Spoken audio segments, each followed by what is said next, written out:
Rebuke not an elder, but entreat him as a father, and the younger men as brethren, the elder women as mothers, the younger as sisters, with all purity. Honor widows that are widows indeed. But if any widow have children or nephews, let them learn first to shew piety at home, and to requite their parents, for that is good and acceptable before God. Now she that is a widow indeed, and desolate, trusteth in God, and continueth in supplications and prayers night and day. But she that liveth in pleasure is dead while she liveth. And these things give in charge, that they may be blameless. But if any provide not for his own, and specially for those of his own house, he hath denied the faith, and is worse than an infidel.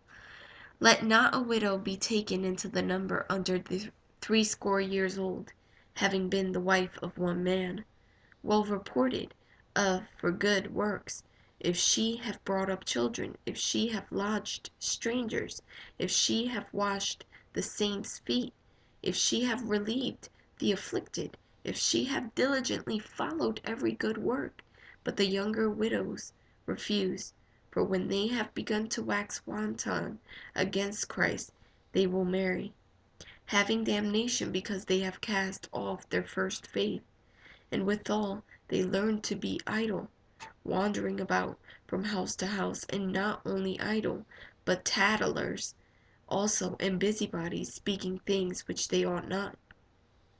I will therefore that the younger women marry, bear children, guide the house, give none occasion to the adversary to speak reproachfully.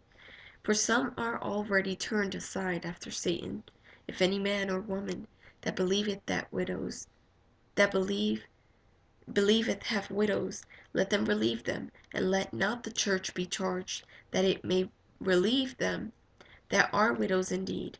Let the elders that rule well be counted worthy of double honor, especially they who labor in the word and doctrine. For the scripture saith, Thou shalt not muzzle the ox that treadeth out the corn, and the laborer is worthy of his reward. Against an elder receive not an accusation, but before 2 or 3 witnesses. Them that sin rebuke before all, that others also may fear. I charge thee before God and the Lord Jesus Christ and the elect angels, that thou observe these things without preferring one before another, doing nothing by partiality.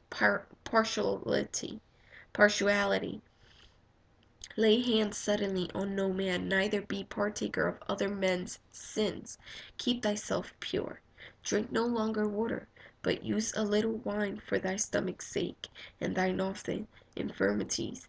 Some men's sins are open beforehand, going before to judgment, and some men they follow after. Likewise also the good works of some are manifest beforehand, and they that are otherwise cannot be hid.